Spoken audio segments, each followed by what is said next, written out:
Hi. So now I'm going to read to you from two more books that I wrote. One of them is called Robo World. She is a robot designer who works at MIT, and she created this robot on the cover named Kismet. And Kismet is just a head of a robot and looks like a robot, and it has kind of like the personality of a baby. And Cynthia, who I interviewed and got to talk to her teachers and her parents and her all these people so I could learn about her to write her biography.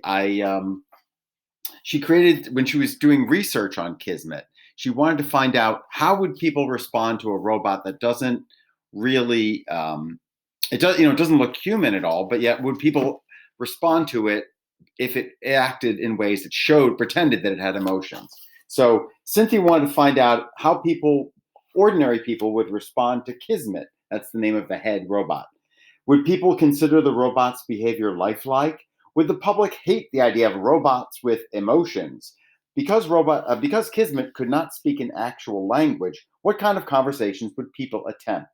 To find out the answers, Cynthia invited many research subjects to meet Kismet.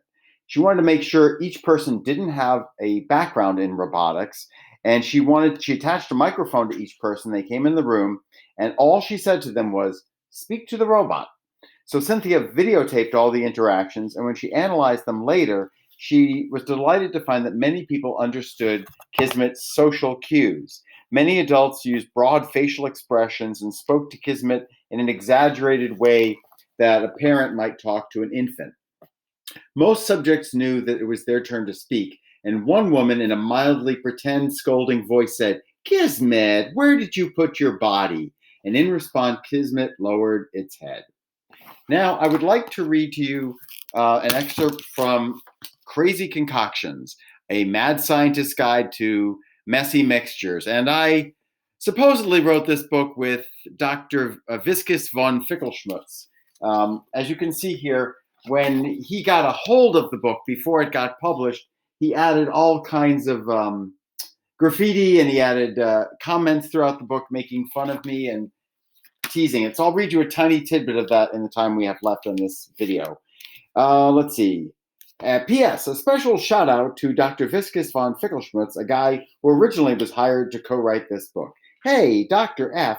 Sorry it didn't work out with our collaboration. No hard feelings. It was a blast meeting a truly mad scientist and visiting your lab.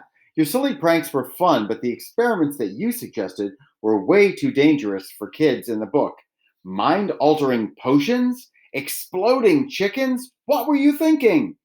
Anyway, I hope you're finally getting the help you need, and I hear great things about the Hansburg Hospital for the Diabolically Angry.